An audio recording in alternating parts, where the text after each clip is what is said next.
Hi there, welcome to another Meaningful Talks Building a New World video and podcast. This podcast aims to be a set of conversations about different world visions, alternative models based upon citizens' happiness and well-being. Topics such as environmental sustainability, economics, inequalities, discrimination, human rights, health, especially mental health, among others, will find their place here. We will be discussing in English or in Portuguese with different guests who have been developing their work in the well-being and happiness area or upon one of the many pillars that are part of this concept, be it a bottom-up or a top-down approach. My name is Katia Arnaud and I'll be your host in these sessions. Today, our conversation is about one of these bottom-up approaches and a very sweet one.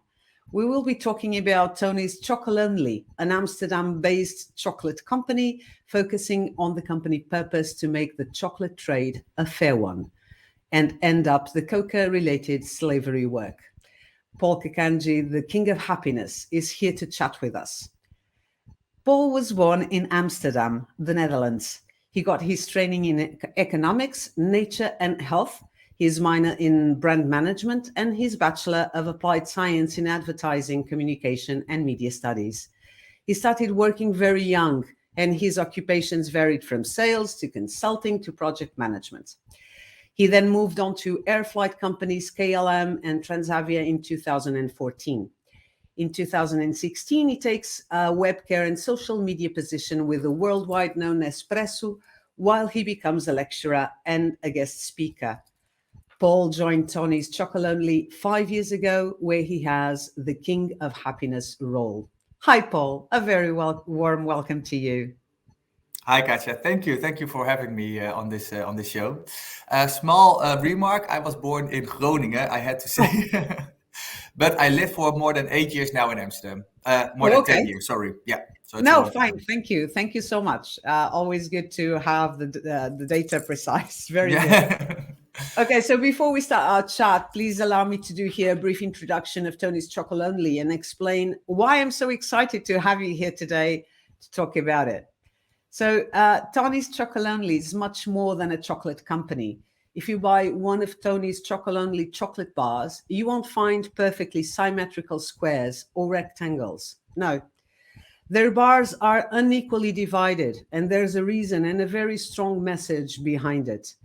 The cocoa trade is unequal and promotes slavery work in the West African areas where 60% of the cocoa beans are harvested, Côte d'Ivoire and Ghana. Tony's Chocolonely has a strong manifesto to keep their bars unequally divided until the chocolate trade is free from slavery. So Tony's Chocolonely does not only ensure that throughout their value chain, fair cocoa trade and regular working conditions apply, freeing children and adults from slavery work, but actually their mission is to go beyond that, setting the standard and the example to the whole worldwide chocolate industry. Having started as a small company today, Tony's Chocolonely is the biggest chocolate maker in the Netherlands. Being fair and promoting well-being is not only Tony's mission to the world, as the fulfilling of its purpose starts from within. And the whole team is strongly engaged with this higher calling. The roles within the company reflect it, and we can find a people hero, a Choc IT, a chief chocolate officer, or, as Paul himself, a king of happiness. Does the summary sound right to you, Paul? Absolutely, absolutely. And it's our mission to make the world a better place, to leave it a little bit better than we found it once we entered. So Perfect. We are working hard. Yeah. And also, I see your background. Please tell us where you are, because it's not only the roles of the people. Your background has something to say as well. Yeah, I am now at Tony's headquarters, home base, as we say, because we don't like to use all the corporate languages. But we are now in our home base, and attached to our home base, we also have our home store. And you can see right behind me, that is the place over there. We have a big choco wall here with all the flavors that we have produced and more behind me. And behind this store, we have the home base area where we can come together to have lunch and like the cafeteria. Upstairs, people are working, and we are in the Westergas area in Amsterdam. So if you have the chance, please come by and say hello, because we are more than happy to welcome you. And there are 3 offices in this area, so we are shattered around this creative area. And we used to work from one small space, but we are growing rapidly, so there is a need to expand. And we'll talk about that. Super cool. So we're actually inside Tony's Chocolonely. Inside, yes, yes, in the heart. And this is also a very special place, because I am now sitting in the Super Choco Kitchen, and the Super Choco Kitchen is also the place where new flavors are being created. So our Con Chocolat, or our Spice Girl Eva, and Con Chocolat Bas, they are in charge of producing new flavors, and they are doing it in this space. So this is holy ground for us. I'm just sorry that I'm not there actually to be able to taste all the new experiments. Witness, yeah. I would gladly volunteer for that. But okay. Actually, I have to say, normally when they do like a production round, we are most of the times the guinea pigs. So if Bas or Eva is producing something, they are just walking through the office with the new goodies, and they want to have our input. So we are all part of the production process. Oh, you're killing me already. Okay. So Paul, to kickstart our conversation, tell me, what exactly does a King of Happiness do, and in what way does that fit into the company's mission? Well, we, as you mentioned before, we are a purpose-driven company, and we are not only about making chocolate. No, we are also very keen on making the world a better place, as I said before. And you cannot do it with people who are giving the best out of themselves. And creating a pleasant workplace is one of the most important things. We quite often say that the team comes at the first place, because if you don't have like a strong team, a strong foundation, you cannot accomplish all the goals that you have set for yourself. And in my role, I am responsible to make sure that everybody has the best working place possible to get the best output out of themselves. So you can think of the offices that we are working in. They need to be supplied. They need to be looked after for. There need to be events organized. It need to be some kind of social safety. That is what is part of my work, to make sure that everybody has like a very nice place to work, and also have the possibility to give and deliver what is necessary to accomplish our goals. Quite bold ones, of course. Okay, so I was, and this is actually a personal and almost selfish question. What are Tony's Chocolonely internationalization plans? I would really like to be able to buy your chocolate bars either in Switzerland or in Portugal. Well, I can totally imagine, and we would love to be available everywhere. At this moment, we are, we started as a Dutch company, and we started as the output of a research television show on which we followed the whole, the whole travel from bean to bar. That was done by Teun van de Keuken, and his name is also included in the bar. Tony's is like short for Teun, more international. And so we started here in Amsterdam, and we started small by selling the bars from Central Station in 2005. And now we are sold in, at least all Nordic European countries, America, and the UK. So we have offices also in some countries that are our golden markets. America, the UK, in London, in DACH, we have it in Hamburg and in Austria, and of course in Amsterdam. And we also started now with Belgium also as a golden market. And that is the foundation from which we want to expand. Of course, we are working hard to make sure that in Portugal or more the southern part of Europe, the bars also will be available. So that's why at this moment we are looking closely to a partnership with a distributor in Spain, and from that partnership, hopefully, we can roll out also the sales in Portugal. And For Switzerland, well, we can. It's part of the DACH strategy, so Yeah. that's more the German speaking, or like the DACH is Denmark, Germany. Austria. Yeah. No, yeah, and we also have the Nordics, and the Nordics we are also working hard to be more available. But yeah, you start with one bar because we tend to not use that many paid advertising because yeah, well, you can only spend €1 once. We do see the positive effects if we do use some help from paid advertising, but most of the time we are going face to face, talk to people, and we want to let them know the story and experience the Spreading the story word. and taste the chocolate. Yeah, so that's why it can take a little bit longer for us to enroll in a new country. Yeah, yes, but according to your plans, it won't take that much. So super cool news. You've been in Tony's for 5 years now. What, in Yeah. your opinion, has changed in the chocolate industry in that period? Or to put it in another way, how do you evaluate Tony's impact in industry as a whole? Well, you can't miss us anymore, especially as we are now the biggest chocolate producing company in the Netherlands. We made a lot of noise, and we are still making a lot of noise in the whole cacao industry. It is very, very, very good to see that more and more companies are taking steps in order to take a little bit more responsibility in the whole value chain and to make sure that everybody is receiving a fair bit, or at least a more fair bit of income from the whole production. As we look at Tony's itself, we started, of course, with the idea that we want to make a slave-free bar. And I was there when we noticed that when we introduced the whole specific separate production chain in Barry Callebaut, the biggest chocolate producing company in the world, in Belgium, so that our chocolate could be fully traceable. So that was one of the biggest milestones that I witnessed.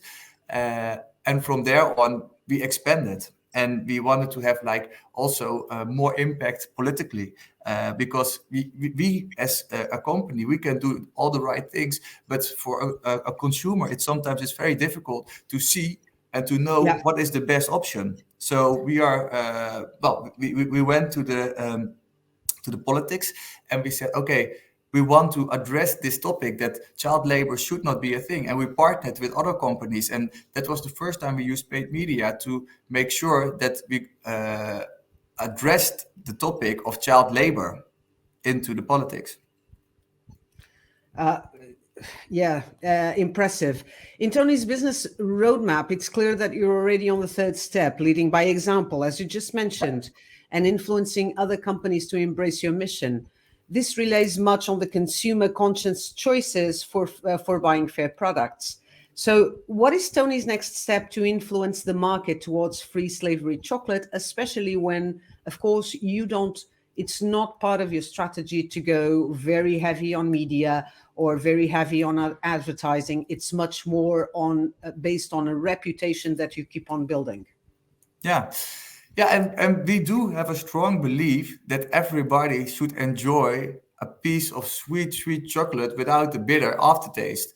And we should also know that, and we also know that in essence, every person don't want to make money over the back of other people. Everybody has some kind of an ethic compass, and it says okay, do the right thing. But sometimes it's difficult to do so. So we want to help.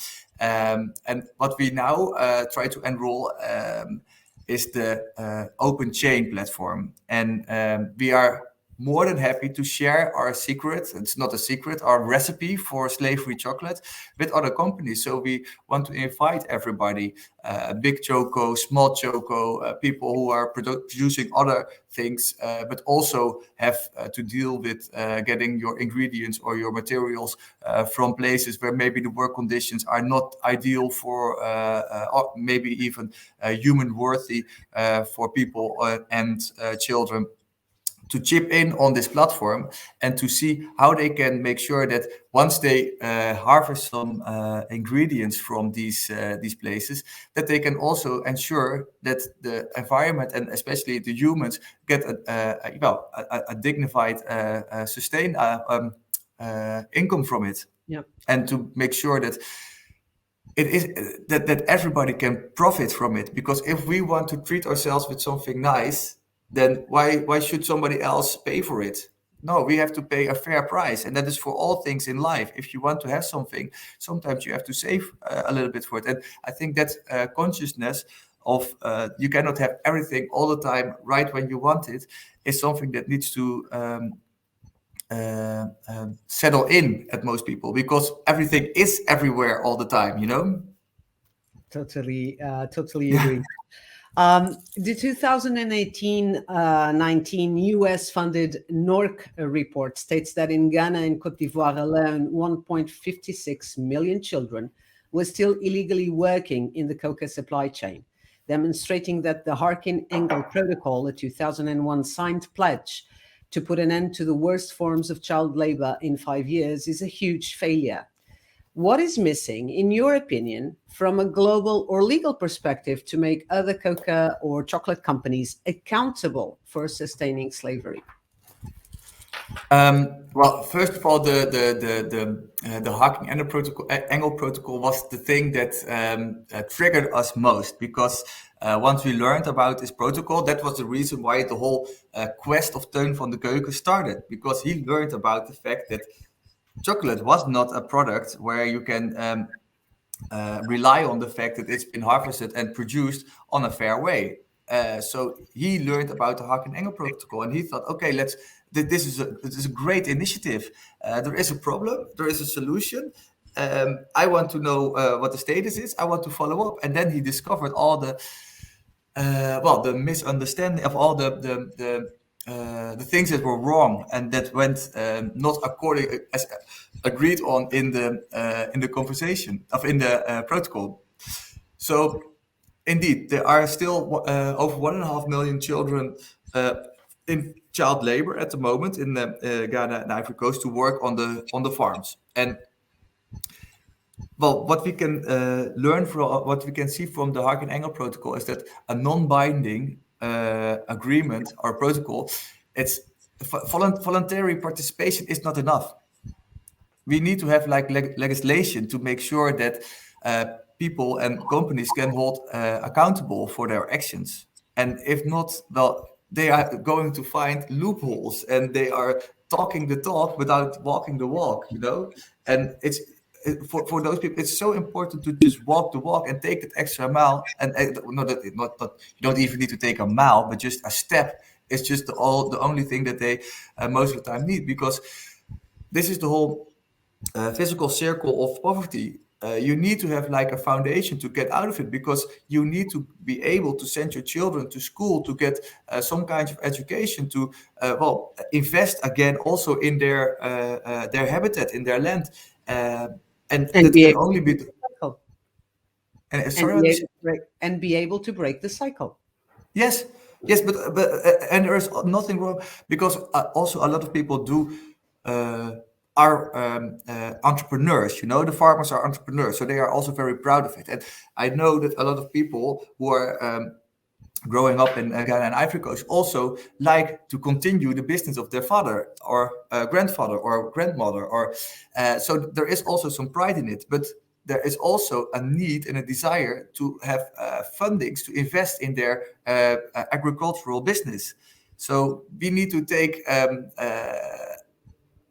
like what we do with the recipe, we make sure that there is like a little extra pile of money that they can use to invest in their companies.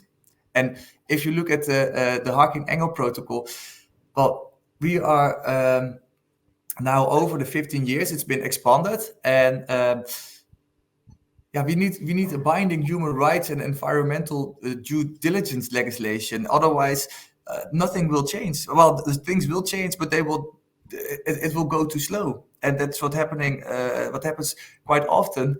Yeah, if it's really necessary, okay, they will do it until it starts to they will do it only because it rubs, or it's some friction. And once the friction is gone, when it's out of the scope, the big media scope, then of course they will do the opposite thing most of the times, and they will think, okay, this it was enough. The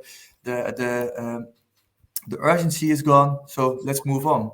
And we cannot just let it be in the hands of people who might have other priorities.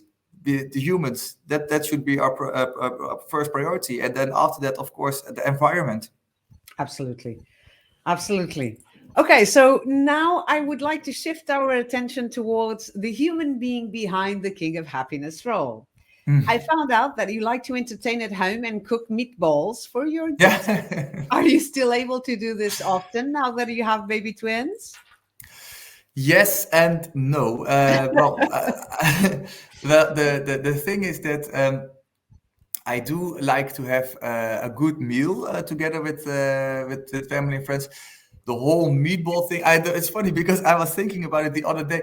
Yeah, it's been like, I think 2 years now that I made them, but it's still on the website, and it's still in my introduction text that I am a big fan of it. And that's what when I started working at Tony's, what was one of the first things that I did. I invited some people over to have like my famous meatballs. But now with the two, it's not a baby twin anymore. They are now 2.5 years. It takes some more planning. Yes, Yeah. I bet. I bet. Yeah. And how did you become a member of the City Vineyard? What triggered you into joining this activity? Yeah, well, I do like some wine. Do you like wine? I do. Yeah, and you are from Portugal, right? Yes, so a big tradition here. So So you are familiar with vineyards, I guess. Yeah. yeah. Well, for me, I was not that familiar with it, and I saw that there was an empty plot of ground of land here nearby the office, and well, my wife works there at the Sloterdijk area, and I pass it sometimes when I have like a detour. Sometimes I take a detour. It's also good for your mental health to not take every day the same route, to do new things. And I saw that they were starting a vineyard over there, and I did some research, and I learned that you can apply and sign up for a membership. So I did it. This is my second year that I'm joining, and a fun thing is we start this Saturday, tomorrow, to make the whole vineyard ready for the new season. So we are cutting down the excessive branches, so that you only have like one good branch to grow your grapes from. Super cool. I need to invite you to come to Portugal, spend some time in the harvesting, in the period of the harvesting of the grapes. It's something that you can easily join and learn all about the full process. And of course, since it's a big tradition and a historical thing here, it's probably something that you will enjoy. So the invite is there. Just come. We'll welcome you with open arms, I'm quite sure. Thank you very much. Yeah, that's also what we do here. We make the whole cycle, and the only thing that we don't do, and I don't know whether or not it's a real thing anymore. I had never asked. I think I will do it tomorrow. Is it still a real thing to have the grapes and then step on it, or is it like something from from the past? No, yes and no. I mean, at least in Portugal, you still do it, but I would say it's more for a kind of invitee activity, or for tourists to take a look at. Of course, for production, big scale production, it's impossible to have it done like that anymore, right? But yes, if you want to try it, you can actually do it. Oh, nice. Well, I keep the offer here. So once I am ready to leave the family for a little bit, or I will take them with me. Take them with you. Definitely come over. Yeah. Okay. So, and I think that's it. We're closing another Thank you. Meaningful Talks, Building a New World. If you want to learn more about Tony's Chocolonely, like why the wrapping is red or why it's called Chocolonely, don't miss out the several YouTube videos available and the TEDx with Inzo van Zanten. I hope I pronounced it correctly, the chief evangelist at Tony's. You can also check their website at tonyschocolonely.com, their Facebook and Instagram. Paul, I have just to deeply thank you for having had the time and availability to chat with us. Thank you so much. Well, thank you too. And wishing you all the best, of course. Thanks. To all of you who were kind enough to watch or listen to this Meaningful Talks, my sincere gratitude. The videocast is available in YouTube, Facebook, and Instagram. You just need to search for Happyology. And for the audio lovers, this format is also available in podcast in Spotify and happyology.buzzsprout.com. Leave us your comments and suggestions. See you all soon. Bye.